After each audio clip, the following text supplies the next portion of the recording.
ಬಿಸಿಲು ಹೆಚ್ಚಿರೋ ಪ್ರದೇಶದಲ್ಲಿ ಮಳೆ ಕಡಿಮೆ ಇರೋ ಪ್ರದೇಶದಲ್ಲಿ ಆರ್ಟ್ವುಡ್ ಫಾರ್ಮೇಷನ್ ಬೇಗ ಆಗುತ್ತೆ. ಈಗ ಇನ್ಕ್ರಿಮೆಂಟ್ ಬೋರರ್ ತೊಗೊಂಡು ಕೋರ್ ಸ್ಯಾಂಪಲ್ ಮಾಡೋದು ಕೂಡ ಅವಶ್ಯಕತೆ ಇಲ್ಲ.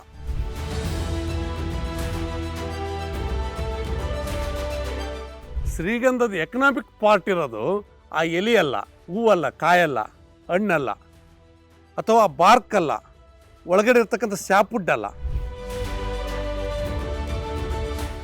ರೈತನೇ ಕಟಾವು ಮಾಡಿ ಈಗೇನು KSDL ಇದೆ, ಮೈಸೂರು ಸ್ಯಾಂಡಲ್ ಫ್ಯಾಕ್ಟ್ರಿ ಇದೆ, KSDLಗೆ ರೈತನೇ ಕಟಾವು ಮಾಡಿ ಕಳಿಸೋಂಥ ವ್ಯವಸ್ಥೆ ಮಾಡ್ತಾರೆ. ಹಾಯ್ ಹಲೋ ನಮಸ್ಕಾರ, ವೆಲ್ಕಮ್ ಟು ಬಾಸ್ವಾಲಾ ಫಾರ್ಮಿಂಗ್ ಚಾನೆಲ್. ನಾನು ಚೈತ್ರ. ಸ್ನೇಹಿತರೆ, ಸ್ಯಾಂಡಲ್ವುಡ್ ಅಥವಾ ಶ್ರೀಗಂಧ ಈ ಒಂದು ಮರಕ್ಕೆ ಯಾವ ರೀತಿಯಾಗಿ ಡಿಮಾಂಡ್ ಇದೆ ಅನ್ನೋದು ಪ್ರತಿಯೊಬ್ಬ ರೈತನಿಗೂ ಕೂಡ ಈಗ ಗೊತ್ತಿರುತ್ತೆ. ಸ್ನೇಹಿತರೆ, ಭೂಮಿಯಲ್ಲಿ ಸಿಗುವಂತ ಬಂಗಾರ ಹಾಗೆ ಭೂಮಿ ಮೇಲೆ ಬೆಳೆಯುವಂತ ಈ ಮರ ಎರಡೂ ಕೂಡ ಒಂದೇ ಅಂತಾನೆ ಹೇಳ್ಬೋದು. ಅದರಲ್ಲೂ ಕೂಡ ಭಾರತದ ಮಣ್ಣಿನಲ್ಲಿ ಬೆಳೆಯುವಂತ ಶ್ರೀಗಂಧ ಎ ಕ್ಲಾಸ್ ಕ್ವಾಲಿಟಿಯನ್ನ ಹೊಂದಿರುತ್ತೆ. ಸೊ ಇದಕ್ಕೆ ವಿದೇಶದಲ್ಲಿ ಸಿಕ್ಕಾಪಟ್ಟೆ ಬೇಡಿಕೆ ಇದೆ. ಆದ್ರೆ ನೀವು ಈ ಒಂದು ಶ್ರೀಗಂಧ ಕೃಷಿಯನ್ನ ಮಾಡ್ತೀರಿ ಅಂತಂದ್ರೆ ಅರಣ್ಯ ಇಲಾಖೆಯಿಂದ ಪರ್ಮಿಷನ್ ಅನ್ನ ಕೂಡ ತಗೊಳ್ಬೇಕಾಗುತ್ತೆ. ಹಾಗಾದ್ರೆ ಅರಣ್ಯ ಇಲಾಖೆಯಿಂದ ಯಾವ ರೀತಿಯಾಗಿ ಪರ್ಮಿಷನ್ ಅನ್ನ ತೆಗೆದುಕೊಳ್ಬೇಕಾಗತ್ತೆ, ಸೊ ಮರದ ಕಟಾವು ಯಾವ ರೀತಿಯಾಗತ್ತೆ, ಇವೆಲ್ಲದರ ಬಗ್ಗೆ ಸಾಕಷ್ಟು ಮಾಹಿತಿ ಬೇಕು ಅಂತಂದ್ರೆ ಈ ವಿಡಿಯೋವನ್ನ ಕೊನೆ ತನಕ ಮಿಸ್ ಮಾಡದೆ ನೋಡಿ. ಸೊ ಶ್ರೀಗಂಧ ಕೃಷಿಯಲ್ಲಿ ನೀವು ಕೂಡ ಬಂಗಾರದಂತ ಆದಾಯವನ್ನ ಮಾಡಬೇಕು ಅಂತಂದ್ರೆ ಈ ಒಂದು ಶ್ರೀಗಂಧ ಕೃಷಿಯಲ್ಲಿ ಯಶಸ್ವಿಯಾಗಿರುವಂತ ರೈತ ರಮೇಶ್ ಬೆಳೂಟಗಿ ಅವರು ಇವತ್ತು ನಿಮ್ಗೆ ಸಾಕಷ್ಟು ಮಾಹಿತಿಯನ್ನ ತಿಳಿಸ್ಕೊಡ್ತಾರೆ. ಸೊ ಹಾಗಾಗಿ ವಿಡಿಯೋವನ್ನ ಕೊನೆ ತನಕ ಮಿಸ್ ಮಾಡದೆ ನೋಡಿ. ಅದೇ ಈಗಾಗಲೇ ನಾವು ಚರ್ಚೆ ಮಾಡಿರುವ ಹಾಗೆ ಅದು ಈ ಭೌತಿಕ ಅಂಶಗಳು ಮತ್ತು ಆನುವಂಶಿಕ ಅಂಶಗಳ ಒಂದು ಪ್ರಭಾವ ಬೀರ್ತದೆ.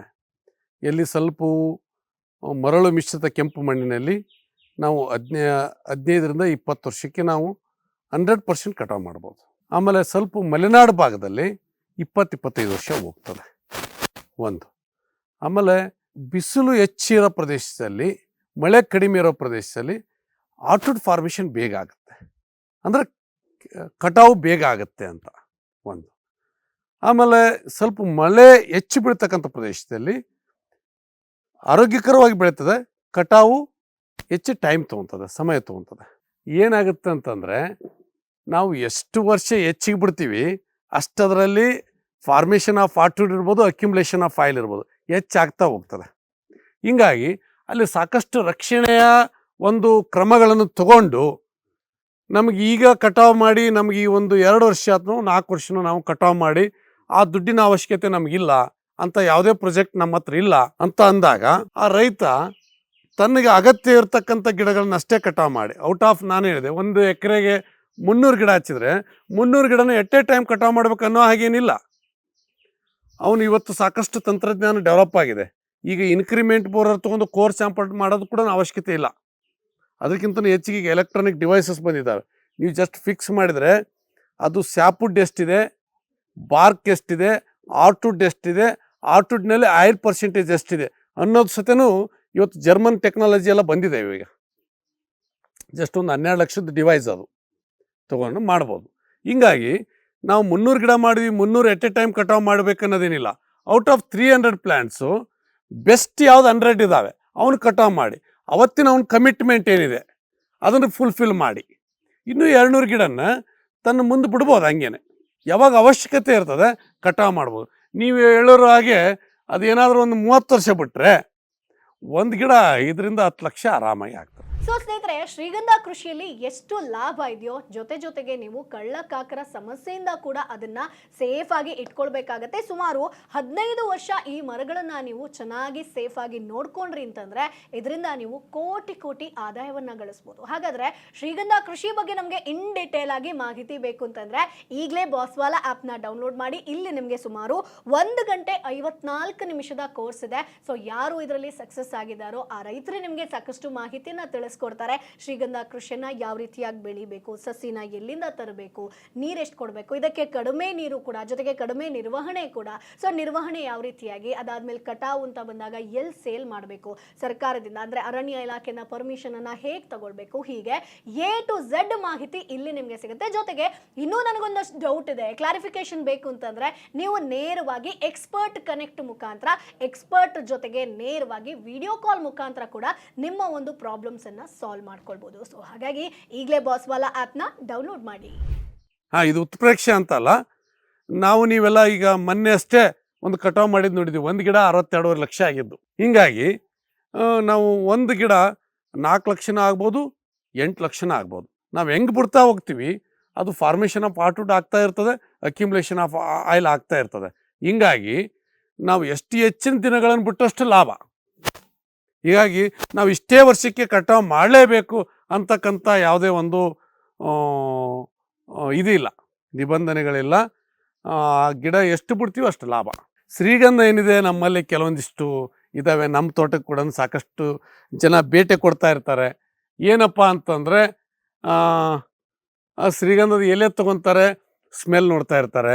ಶ್ರೀಗಂಧದ ಹೂವು ತೊಗೊತಾರೆ, ಸ್ಮೆಲ್ ನೋಡ್ತಾ ಇರ್ತಾರೆ. ಒಂದಿಷ್ಟು ಜನ ಕಾಯಿ ಹಣ್ಣುಗಳನ್ನು ತೊಗೊತಾರೆ, ಹಿಂಗೆ ನೋಡ್ತಾ ಇರ್ತಾರೆ. ಬಟ್ಟು ಶ್ರೀಗಂಧದ ಎಕನಾಮಿಕ್ ಪಾರ್ಟ್ ಇರೋದು ಆ ಎಲೆಯಲ್ಲ, ಹೂವಲ್ಲ, ಕಾಯಲ್ಲ, ಹಣ್ಣಲ್ಲ, ಅಥವಾ ಬಾರ್ಕಲ್ಲ, ಒಳಗಡೆ ಇರ್ತಕ್ಕಂಥ ಸ್ಯಾಪುಡ್ ಅಲ್ಲ.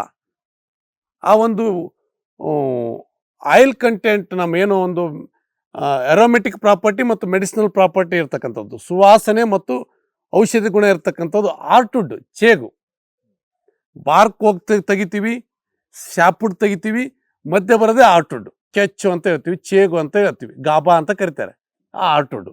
ಹೀಗಾಗಿ ನಮಗೆ ಹೆಚ್ಚಿನ ಪರ್ಸೆಂಟೇಜ್ ಇರೋದು ಬೇರ್ನಲ್ಲೇ ಹೆಚ್ಚಿರ್ತದೆ. ಹಿಂಗಾಗಿ ನಾವೇನು 15ರಿಂದ 20 ವರ್ಷ ಕಟಾವು ಆಗ್ಬೋದು ಅಂತ ಏನು ಹೇಳ್ತೀವಿ, ಅದು ನಮ್ಮ ಚೆಸ್ಟಿಂದ ಕೆಳಗಡೆ ಫಾರ್ಮೇಷನ್ ಆಗಿರ್ತದೆ. ನಾವೇನಾದರೂ 25 ವರ್ಷ, 30 ವರ್ಷ, 35 ವರ್ಷ ಬಿಟ್ಟಾಗ ಹಂಗೆ ಮೇಲೆ ಹೋಗ್ತಾ ಹೋಗ್ತಾ ಬ್ರ್ಯಾಂಚಿಗೆ ಸತೆ ಹೋಗ್ತದೆ. ಹಿಂಗಾಗಿ ಕ್ವಾಂಟಿಟಿ ಸಹಜವಾಗಿ ಹೆಚ್ಚಿಗೆ ಬರ್ತದೆ. ಮತ್ತು ನಾನು ಹೇಳಿದವರಿಗೆ 5-10 ಲಕ್ಷನೂ ಒಂದು ಗಿಡ ಆಗ್ತದೆ. ಬಟ್ ನಾವು 1 ಲಕ್ಷ ಅಂತ ಹೇಳಿದಾಗ 15ರಿಂದ 20 ವರ್ಷಕ್ಕೆ ಒಂದು ಗಿಡ 10 kg ಕೆಚ್ಚು ನಮ್ಮ ಚೆಸ್ಟಿಂದ ಕೆಳಗಡೆ ಹೆಂಗೆ ಕೆಳಗೆ ಹೋಗ್ತಾ ಹೋಗ್ತೀವಿ, ಆ ಒಂದು ಹಾರ್ಟ್ವುಡ್ ಕ್ವಾಂಟಿಟಿನೂ ಹೆಚ್ಚಿರ್ತದೆ, ಆಯಿಲ್ ಪರ್ಸೆಂಟೇಜ್ ಹೆಚ್ಚಿರ್ತದೆ. ಹೀಗಾಗಿ ನಾವು ಕಟಾವು ಮಾಡಬೇಕಾದ್ರೆ ಆ ಬೇರು ಸಮೇತ ತೆಗಿಬೇಕಾಗ್ತದೆ. ಅರಣ್ಯ ಇಲಾಖೆದ್ದು ಅಲ್ಲಿ ಒಂದು ಮುಖ್ಯ ಕೆಲಸ ಇರ್ತದೆ. ಅವರು ರೈತರ ತಾಕಿಗೆ ಬೇಟೆ ಕೊಟ್ಟು ಮತ್ತು ಅವರು ಕೆಲವೊಂದಿಷ್ಟು ನಮಗೆ ಪರ್ಮಿಷನ್ ಲೆಟರ್ ಕೂಡ ಕೊಟ್ಟಿರ್ತಾರೆ. ಕೆಲವೊಂದಿಷ್ಟು ತಾಂತ್ರಿಕ ಸಲಹೆಗಳನ್ನು ಅವ್ರು ಕೊಡ್ತಾರೆ. ಅದರಲ್ಲಿ ಸಾಕಷ್ಟು ಜ್ಞಾನ ಇದ್ದಂಥ ಅಧಿಕಾರಿಗಳನ್ನು ನಾನು ನೋಡಿದ್ದೀನಿ. ಬೇಟೆ ಕೊಡ್ತಾ ಇರ್ತೀವಿ, ಚರ್ಚೆ ಮಾಡ್ತಾ ಇರ್ತೀವಿ. ಅವರು ಏನು ಮಾಡ್ತಾರೆ, ಯಾವ ರೀತಿ ಅಗಿಬೇಕು ಅದನ್ನು ಕೂಡ ಹೇಳ್ತಾ ಇರ್ತಾರೆ. ಆ ರೀತಿ ನಾವು ಆ ಒಂದು ತಾಂತ್ರಿಕವಾದ ಒಂದು ಸಲಹೆಯನ್ನು, ಅಥವಾ ನುರಿತ ರೈತರು ಆಲ್ರೆಡಿ ಹೆಚ್ಚಿಗೆ ಅದು ಬೆಳೆದಂಥವರು, ಆ ರೈತರು ಕೂಡ ಸಂಪರ್ಕ ಮಾಡಿ ಅವರ ಒಂದು ಸಲಹೆ ಸೂಚನೆಗಳನ್ನು ತಗೊಂಡು ನಾವು ಕಟಾವು ಮಾಡಿದೆ. ಈಗ ಸಹಜವಾಗಿ ಆ ಒಂದು ರೈತನ ಕಟಾವಾಗತ್ತು, ಅದು ಪಟ್ಟಾ ಲ್ಯಾಂಡ್ ಇರಬೇಕು, ಅದು ಕೃಷಿ ಭೂಮಿ ಅವನ ಪಾಣಿಯಲ್ಲಿ ಇರಬೇಕು, ಪಟ್ಟಾ ಲ್ಯಾಂಡ್ ಇರಬೇಕು, ಅದು ಮೇಜರ್. ಅದನ್ನು ಬಿಟ್ಟರೆ ಅದು ಗಿಡಗಳ ಸಂಖ್ಯೆ, ಆಮೇಲೆ ಅದನ್ನೆಲ್ಲ ನೋಡಿ ನಮಗೆ ಅದು ಪಂಚನಾಮೆ ಅಂತ ಮಾಡ್ತಾರೆ, ಸಂಪೂರ್ಣ ಮಾಡಿ ಗಿಡದ ವಯಸ್ಸು, ಆ ಸರ್ವೆ ನಂಬರು ಎಲ್ಲ ನೋಡಿ, ಇವೆಲ್ಲ ಪಟ್ಟಾ ಭೂಮಿ ಇದ್ದರೆ ನಮಗೆ ಒಂದು ಪರ್ಮಿಟ್ ಲೆಟರ್ ಕೊಡ್ತಾರೆ. ಸುಮಾರು 16 ವರ್ಷದಿಂದ ಶ್ರೀಗಂಧ ಬೆಳೀತಾ ಬಂದಿದ್ದೀವಿ. ಆಮೇಲೆ ಅದರದ್ದು ನೋವು ನಲಿಗಳನ್ನು, ಅದರ ಸಾಧಕ ಬಾಧಕಗಳನ್ನು ಒಂದು ಹಂತಕ್ಕೆ ತಿಳಿದುಕೊಂಡಿದ್ದೀವಿ ಕೂಡ. ರೈತನೇ ಕಟಾವು ಮಾಡ್ಬೋದು. ರೈತನೇ ಕಟಾವು ಮಾಡಿ ಈಗೇನು KSDL ಇದೆ, ಮೈಸೂರು ಸ್ಯಾಂಡಲ್ ಫ್ಯಾಕ್ಟ್ರಿ ಇದೆ, KSDLಗೆ ರೈತನೇ ಕಟಾವು ಮಾಡಿ ಕಳಿಸೋಂಥ ವ್ಯವಸ್ಥೆ ಮಾಡ್ತಾರೆ.